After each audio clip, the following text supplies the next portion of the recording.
Hello everybody, good morning, good afternoon, good evening, depending on where you are for the moment. My name is Bram Vannieuwenhuyze from University of Amsterdam. I will be moderating this fourth session, Maps and Materiality, together with Dave Weimer, who is the secretary of this session and who has shared his screen, but I don't see it anymore myself. Well, there it is. It will pop up. Welcome to you all to this fourth session of this ISHMap virtual symposium. It's an experiment for all of us, including myself. It's the first time I will be moderating this kind of Zoom online sessions with this amount of people. Therefore, the ISHMap organization has shared some rules, guidelines, etiquette, which you see on the slide Dave is sharing with us. The most important thing is please unmute yourself unless you're presenting or speaking to the audience. Second thing I want to ask is to have your questions in, to put your questions for the speakers in the chat and preferably private to me. So if you have a question for one of the speakers, please send it to me through the chat privately, and we will try to I will try to phrase them to the speakers at the end of the session. For the moment, we have only 2 of the 3 confirmed speakers. And in fact, the first speaker, René Lommez Gomes, is not present for the moment. Perhaps he will pop up. So I propose that we will start this session with the second speaker, which is Jim Akerman. So Jim Akerman is the director of the Herman Dunlap Center for the History of Cartography, and he's also curator of maps at Newberry Library in Chicago. He's also one of the trustees of ISHMap, the society that organizes this symposium. And he will give us a talk with the title Maps in Promotional Brochures, Unpacking Questions of Format and Content. So Jim, please, the virtual floor is yours, and I would say you can start sharing your screen and start with your presentation. Start from the slideshow. Well, as this probably is by now very clear, I'm over 60 years old, and though I've been giving paper presentations for about 40 years, this is an entirely new experience for me. Thank you all for attending. I will give you also a word of warning that I'm unexpectedly alone in the house with my very active puppy, who is fortunately sleeping at the moment in her training crate, but there is a possibility that she could interrupt us at any moment. Hopefully not. For the past several decades, the Newberry Library has been collecting and processing brochures promoting the landscapes and practices of tourism in the 20th century, primarily in North America, but not exclusively. These range from highly polished, such as this brochure,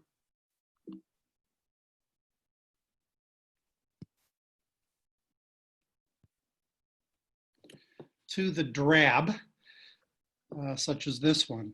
And it is, but they are all united by their mixture of blocks of text, other kinds of images, and maps. Indeed, it is hard to draw the boundary between what should be considered a map and a brochure. Librarians typically want to assign each object to one format or the other. And I have had an uphill battle in my own institution arguing against a sharp distinction because of this mixture of content.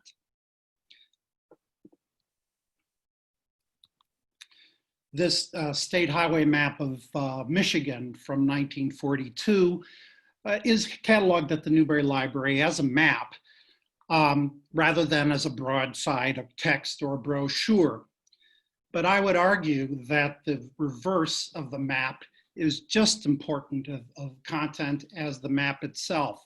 Indeed, as this series of official state highway maps of Michigan from the 1930s to the 1950s shows, the content changes from year to year, sometimes from season to season.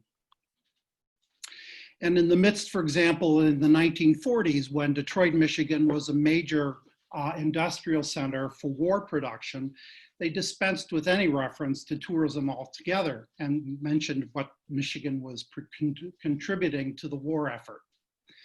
And by the late 1950s, the backside of the map was promoting the new system of superhighways that the United States was actively engaging in constructing. By the same token, map scholars should not marginalize what we might call small maps, that is, maps falling outside of what Matthew Edney calls the cartographic ideal.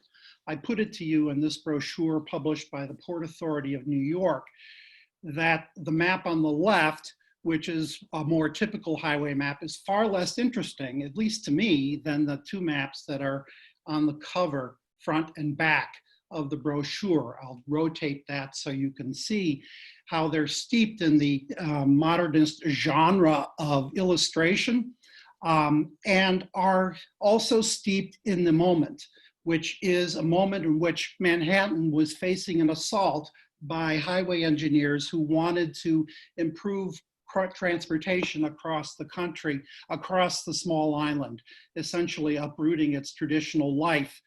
And this is caught, I think, in the modernist way in which this material is presented. Specifically, they're promoting the famous Holland and Lincoln tunnels that were operated. Few scholars have paid much attention, and by the same token, this map that we saw earlier of Mount Vernon, Illinois, has a traditional map on the left side and a map that's acting more as an iconic representation on the right. Few scholars have paid much attention to these objects, so that there exists a methodological void in addressing them, which I'd like to address in this paper. We were looking specifically at three areas: the physical relationship of map or maps to other elements of the brochure, then focus on the authors and sponsors of these maps, before concluding with a few examples of how maps and other elements together contribute to our interpretation of these objects. As material objects, folded maps and brochures are close kin to maps folded into books. It was common in the 19th century for North American travel guides to place a large folded map into a binding, accompanied by a booklet that might include descriptions of places, or in this case, logs of distances along stage, rail, and water routes referred to on the map. A cheaper and sometimes more portable option was to pair a map with a broadside that had similar kinds of information. In this case, we have a map of Wisconsin by Mitchell on the left side and a promotional content on the right for the new territory of Wisconsin. In this example, typical of broadsides promoting railroad lands in Western United States, the binding is dispensed with altogether. Although you can see at the upper left, the land agent who distributed the map has his name stamped in what appeared to be the front cover when the broadside was folded. And we can see on the back side that these two maps surely compete for our attention, as do the text. A more polished example that heralds the arrival of these tourist brochures by railroads was this colorful example published in 1884 by the Northern Pacific Railway to attract tourists from the eastern United States and Europe to Yellowstone National Park.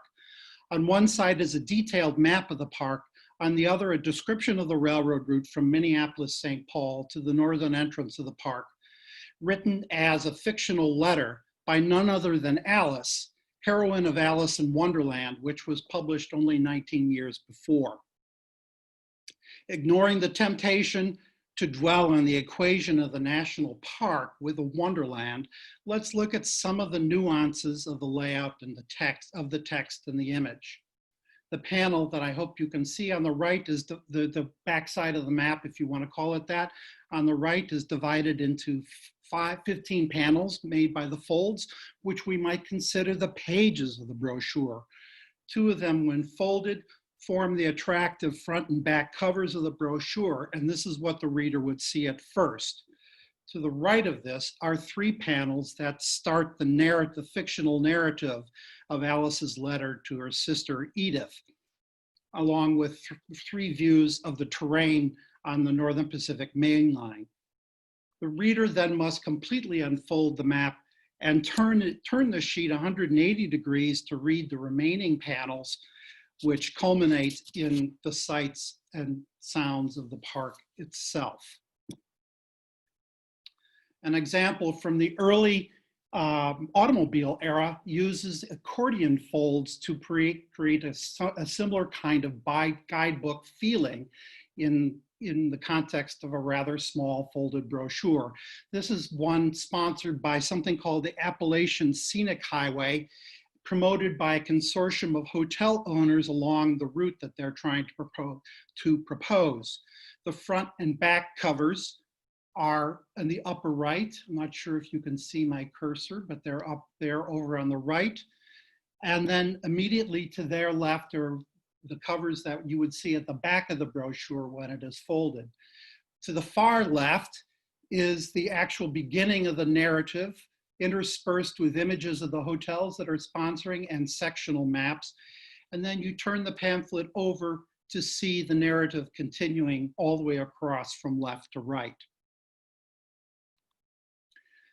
Another example is this pictorial map of a region in the Ozark Resort region of northwestern Arkansas. The map on one side is meant to give a sense of the green and blueness of the location. And on the back side, we have a series of panels with advertisers and localities. Although in this case, if you look very carefully, you're meant to read it by a series of columns rather than pages. So there's an immense variety of these things.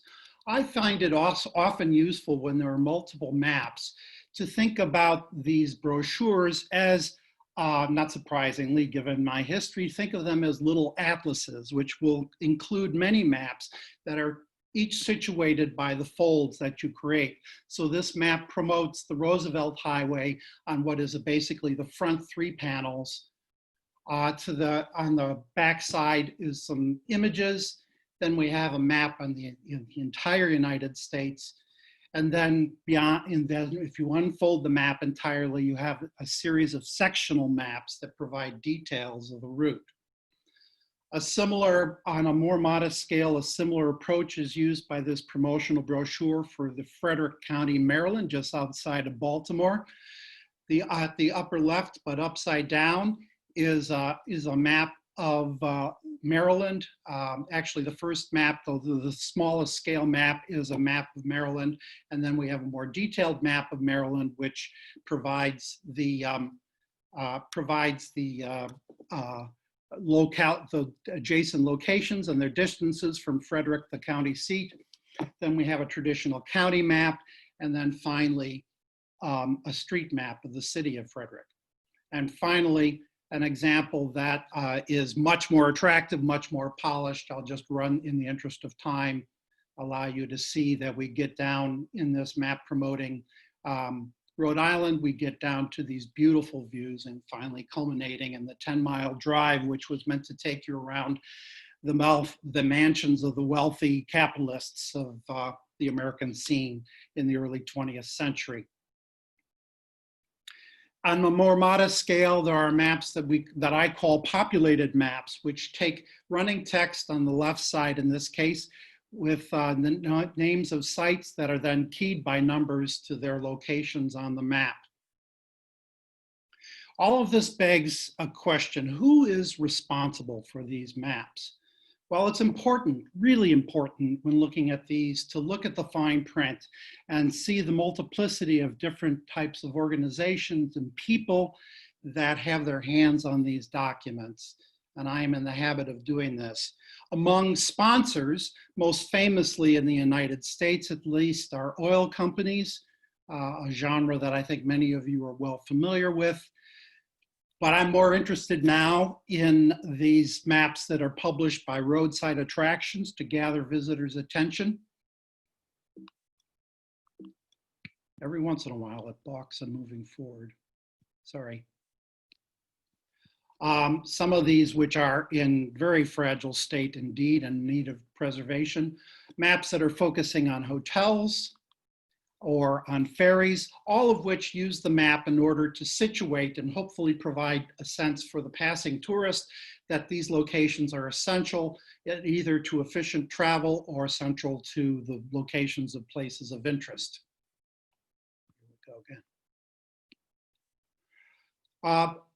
In many cases, advertising firms will get involved in these kinds of things. This is a rather modest map of a county in southern Ohio, Gallia County, which a local advertising firm has solicited advertisements along the edges of the map in order to leverage the cost of printing and distributing the map. There are several publishers in the United States, and I'm sure elsewhere, that specialize in this kind of map where they would select, where advertising agencies, in this case the tour map company, would solicit subscribers to the map in return for putting their locations on the pictorial vignettes on the map. In some cases, you'll find that individual maps leave place for a stamp that a local distributor, in this case the Shelby Motel, would allow to give their imprimatur on the map.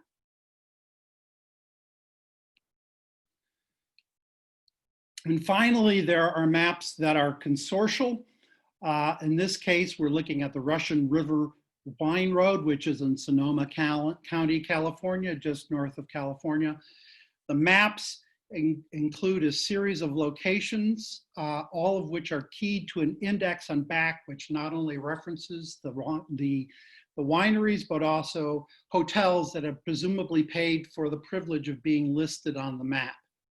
And here you can see how these are actually keyed and located on various parts of the map.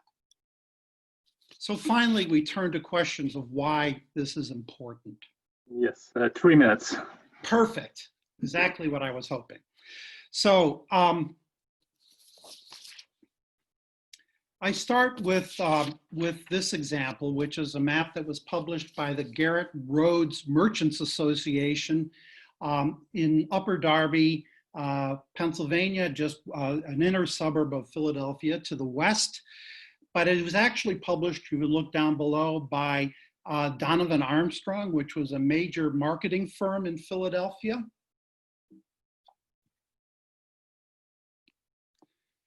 The map is quite polished. It's produced by a civil engineer. And if we look at the detail, one of the things that interests me is the way that this map has emptied out central Philadelphia on the right side of the map and draws the reader's eye to the Garrett Roads, which is a very early example of an inner suburban shopping center or shopping district. And the intention, which is to draw the readers out of the city and into this new shopping area. And if you know anything about the development of American metropolitan areas for the subsequent 75 years, this is certainly something that is a premonition of things to come.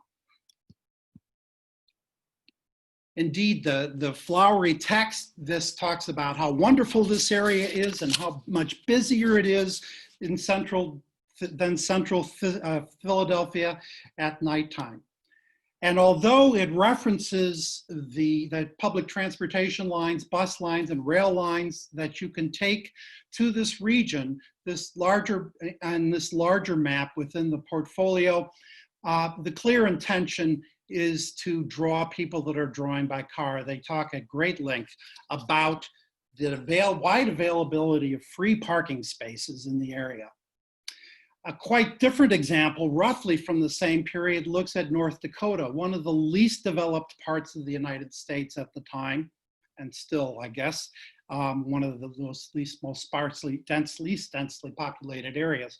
Although this seems at first glance to be a map that's appealing to automobile tourists, familiarizing with the emerging state highway system, if you look carefully at the marginal information, you can see a reminder that North Dakota, which was created as a state only in 1889, only 40 years before, is still actively seeking people to settle in the area. And I close with 3 maps that illustrate questions that we should be asking: as whose landscape is this, are these maps mapping anyway?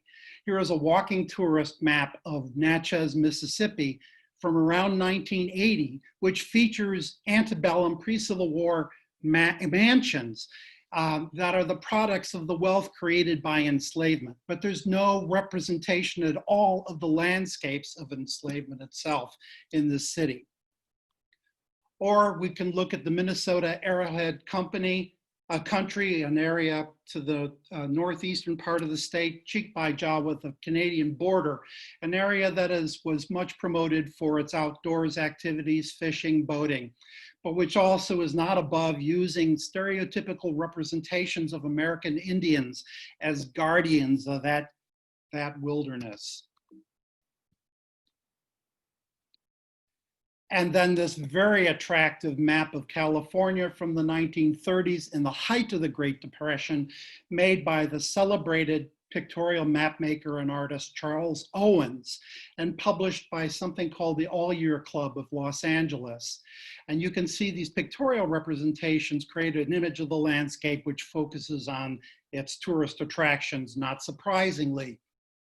But tucked away on one corner of the map is this warning, and I hope I'm not blocking your view of this.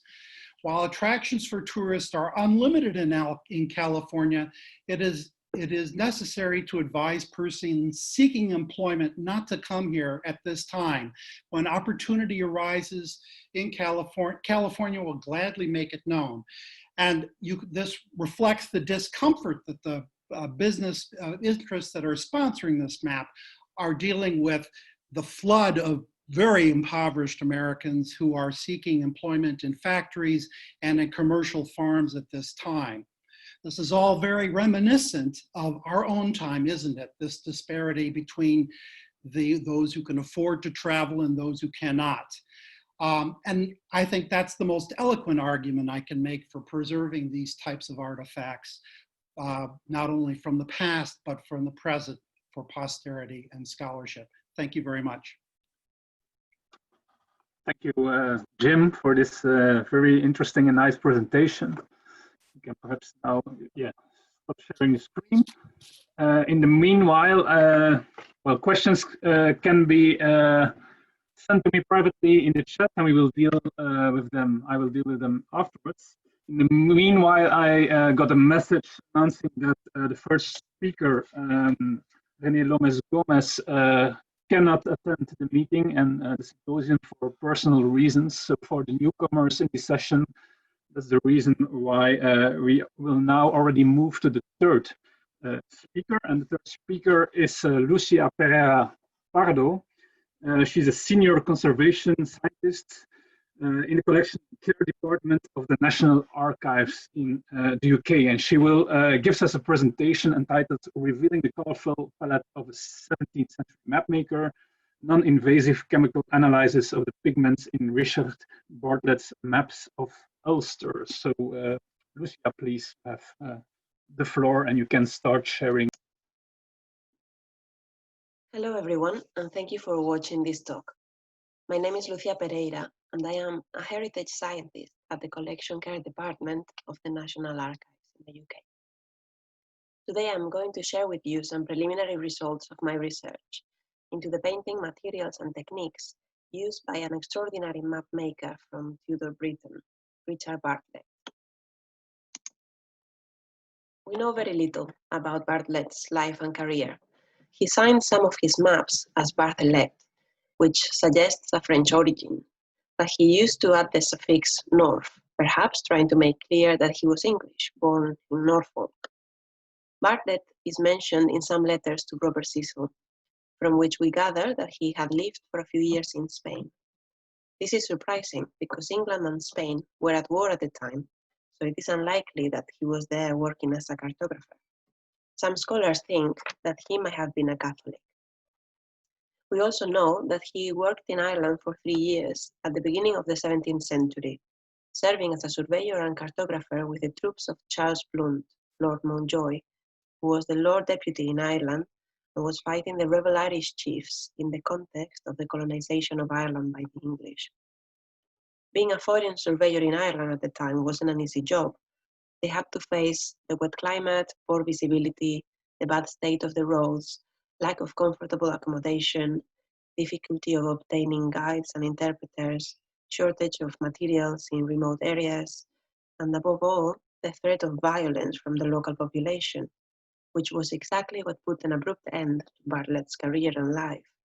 He was beheaded by the inhabitants of Tyrconnell, who didn't want to have their territory discovered by the enemy, a story that resonated among other cartographers working in Ireland for many years.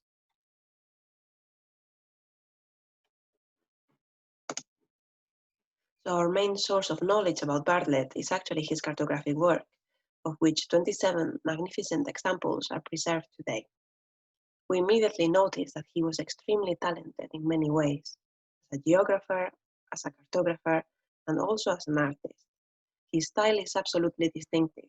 Nobody before him had done this kind of topographical drawings, full of bright colors and imaginative details. Actually, when you search images of his work online, the browser suggests comic books and video games as similar images, pointing to how modern Bartlett's work looks even today. More and more, mapmakers are valued and studied as artists, as shown by a recent exhibition of the French National Archives.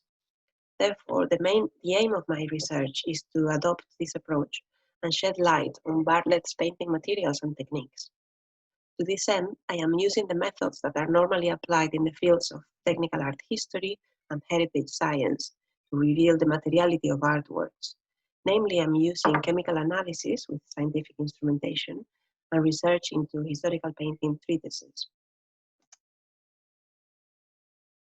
The National Archives hold 60 Tudor maps of Ireland, including 4 by Bartlett. The earliest, shown on the left, is a depiction of Lough Neagh, made in July 1601. It is unornamented and rapidly drawn with ink, perhaps because it wasn't made for the Lord Deputy himself, but for a subordinate commander, Sir Arthur Chichester. Then we have 3 regional maps, dedicated to Mountjoy and closely related to each other, as they have the same format, size, style, and even color range. The first one, chronologically, on the left, represents the southeast part of Ulster, and it is known as the campaign map because it shows all the English army's movements in Ulster during 1602, with even tents representing the overnight campsites. It also celebrates the commander's victory and the cessation of hostilities, with the ship firing its guns at Lough Neagh, up there.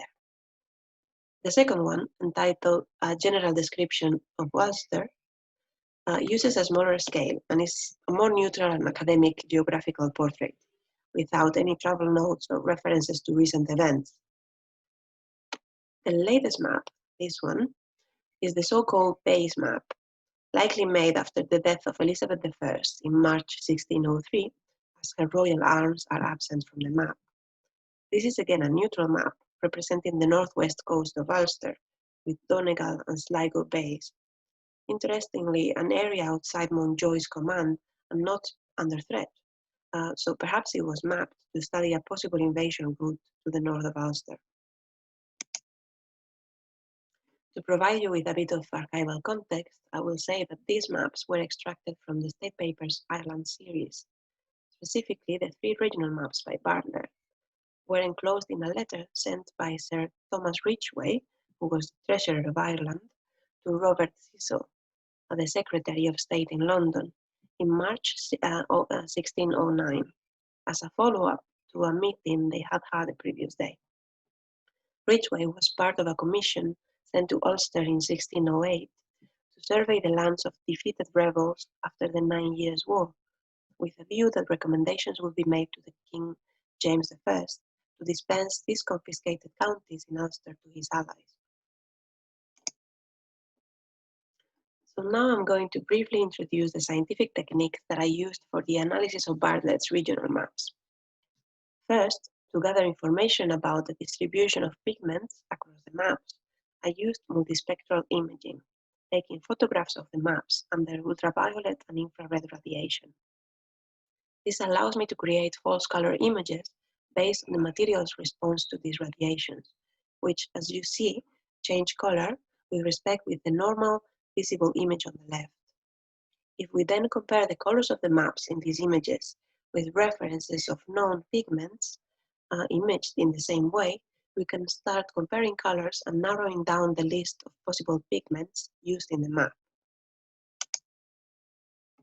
I also looked at the maps under magnification using simple USB digital microscopes.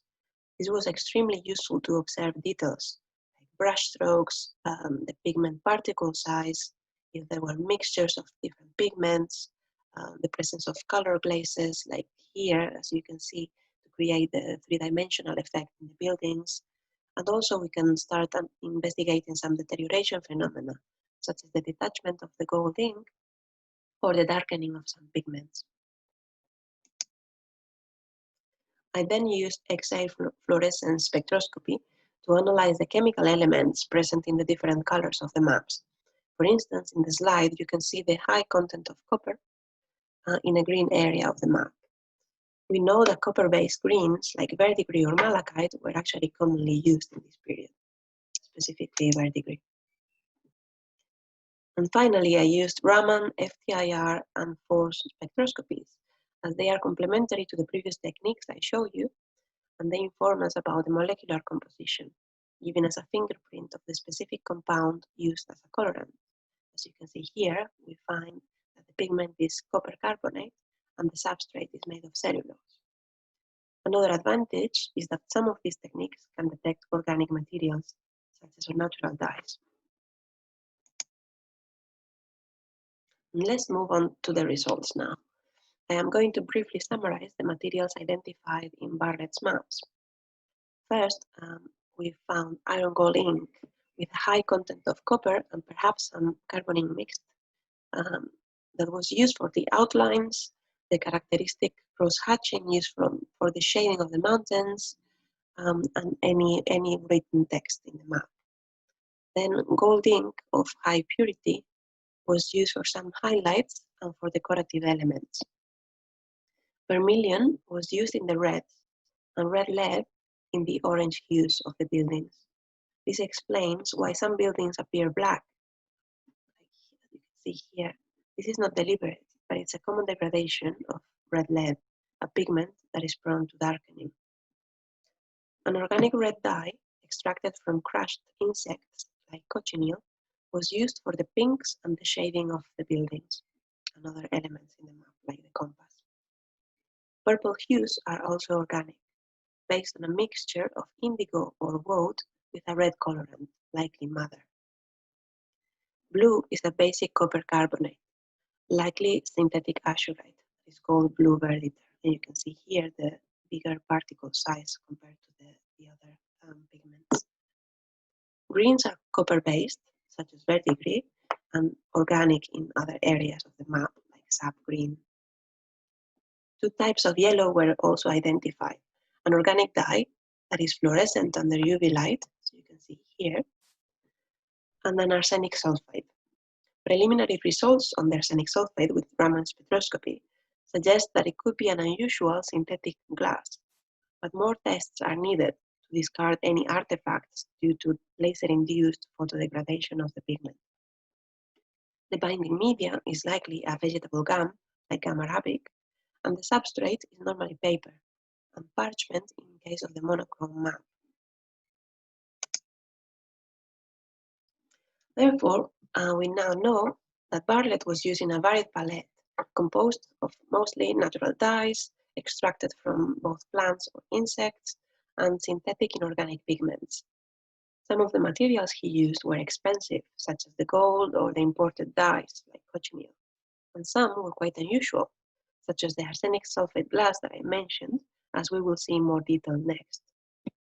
The thorough analysis also helped us understand better the physical condition of the map, some degradation processes, and also some later modifications in the map. For instance, a patch was added to correct some information in the area of Dundalk Bay, as I'm showing here. And considering the style and the materials used in this patch, it seems to have been done by Bartlett himself, maybe realizing some error in his initial writing. When we compare the materials identified in Bartlett's maps with the recommendations found in some historical painting treatises of the 16th and 17th centuries, we see that in general they are in agreement, which suggests that Bartlett was aware of the artistic techniques of his time. It is interesting to note that Bartlett worked in a transition period between the traditional palette and practice of the Middle Ages and the industrialization of the 18th century, that we'll see the proliferation of artists' color men with new pigments and ready-made paints, like the watercolor cakes that are familiar to us nowadays. In between these two phases, Bartlett incorporates to his palette new pigments brought from the New World, at the same time as the East India Company starts their first expeditions. To illustrate this, I just want to show you the geographic spread of the materials likely present in Bartlett's maps. As you can see, it goes from the cochineal imported by the Spanish from Mexico to gum arabic from Iran, indigo and lac dye from India, gamboge yellow from nowadays Cambodia, or locally produced woad, weld, or madder from the British Isles.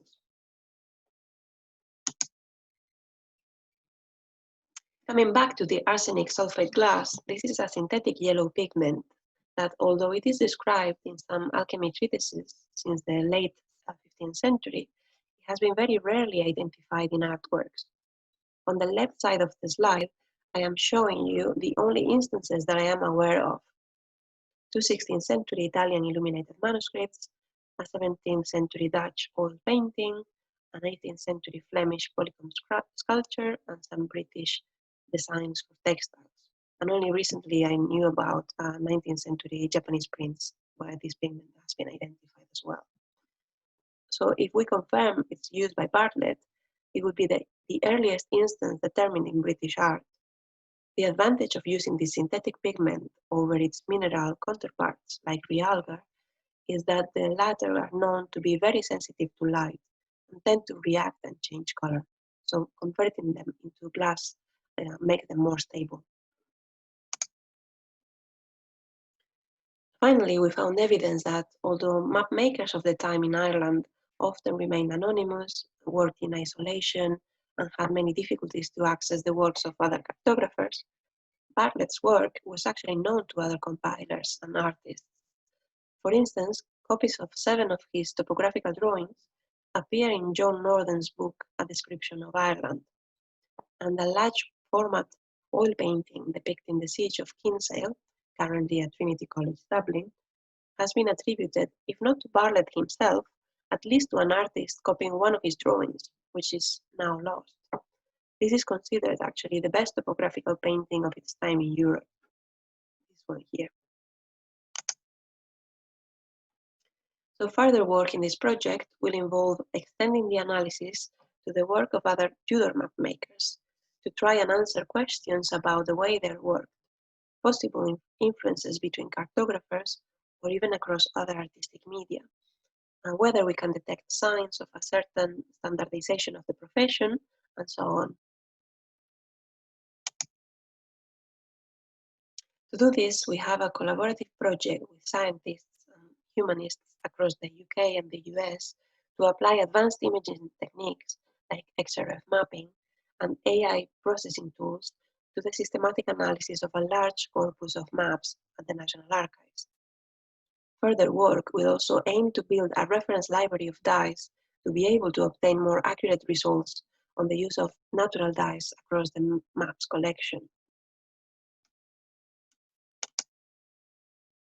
To conclude, I just wanted to highlight the value of investigating maps from a material point of view, especially if we move from the single case study of iconic examples to the systematic analysis of a large number of maps.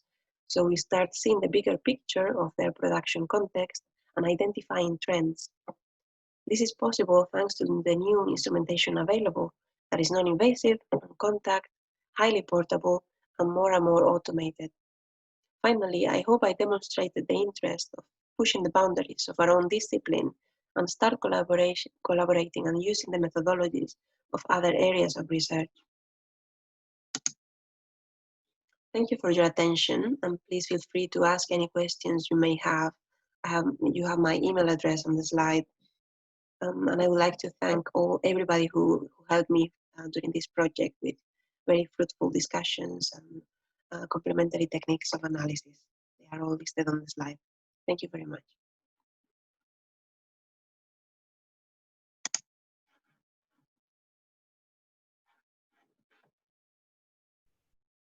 A question about the circulation of this touristic maps. To Jim, only inside USA or also to other countries such as South America? It's a question from Denise Aparecida Soares. Right. Yeah, well, our collection is definitely skewed to what we have in the United States, and but this genre, while I think it's particularly vigorous in North America and parts of Central America during the 20th century, I'm not as sure how it is how vigorous it was in Brazil, for example. I'd certainly like to know more about it, and I'd love to receive digital images of examples of people can do it. I guess my main point is that I hope that that people responsible for archives are maintaining these collections, because they are very profound and often, if subtle, representations of cultural materiality. The United States, they're especially vigorous because of this long trend in the rapid expansion, geographical expansion, long trend for local communities to promote themselves in order to attract tourists. And then, of course, the hyperactive automobile culture, especially in the middle of the 20th century. But I have no doubt that this is something that's common in other parts of the world. I see another question from Eric Lozang. Can you relate for motion purposes and map types? For instance, stripe maps, pictorial maps, and could those relations be reproduced on the international level, is the question. I'm sorry, could you repeat the question, Brown? Can you relate promotion purposes and map types, for instance, stripe maps and pictorial maps, and could those relations be reproduced on the international level? Sure, yeah. I have longer presentations in my hip pocket that turn more directly into the content of the types of maps. Certainly, as we saw, pictorial maps are very common. They tend to be something that happens in wealthiest communities where somebody is able to bankroll, get a commercial artist to do this. But we also saw other pictorial maps that were somewhat simpler in conception. There is a certain genre of very rudimentary maps that are clearly produced by advertising firms and drafts, people who aren't trained in conventional cartography, and produce maps that unfortunately would be disregarded because they seem to our eyes to be poor, and yet they're just as important. Indeed, the process is just as important to me. The consortial maps that I mentioned, there's thousands of these examples, and again, they tend to show up in areas that are particularly attractive to tourists, such as wineries and regions. And the other example we had was the Hudson River Valley. I hardly talked about conventional roadmaps, except at the very beginning of the talk, but they're sort of the underpinning of all of this, that probably the most widely distributed and the most widely known are the conventional roadmaps produced by organizations such as Rand McNally. But I guess one of my, I'm not sure if I'm answering the question, but I guess one of the points here is that anyone who has access to a printer by the 20th century can make a map and get it printed and distributed. So I think one of the interesting aspects of that is that that's available. But yeah, I think I hope that we can develop more of a set of classifications. I have a working set of classifications in my mind. I just didn't go into it in this paper. I don't see, or I don't have the impression that Lucia has re-entered the room. So in the meanwhile, new questions are coming, for instance, from Carla Lois for Jim. What kind of publishers produce these maps? And what other kind of material those publishers use to make? Yeah, that's a really good question. Looking beyond the large firms like Rand McNally, when I had that slide of multiple different sort of producers, the publishers are often advertising agencies who are sort of local advertising agencies that are stepping into this.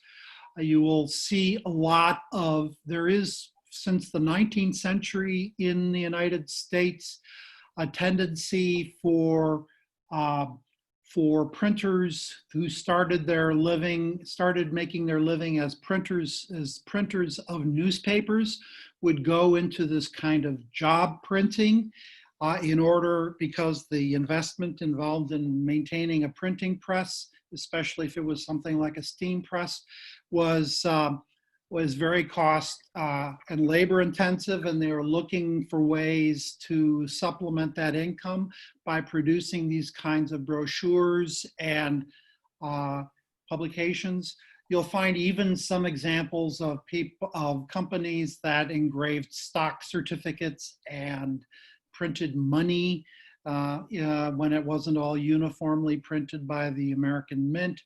And then a lot of people who started in business as local civil engineers and brought their skills of drafting to these. So it's really almost a bewildering variety. And in any one product, it's possible to identify 4 or 5 people that are mentioned, 4 or 5 people or institutions that are mentioned as the creators of these maps, or that are indicated as creators of these maps. At least.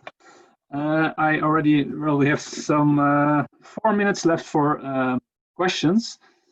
I see a question by Secretary Dave Weimer. Have you done any other kinds of material analysis of maps beyond color, such as with the kind of paper they used? You should unmute yourself.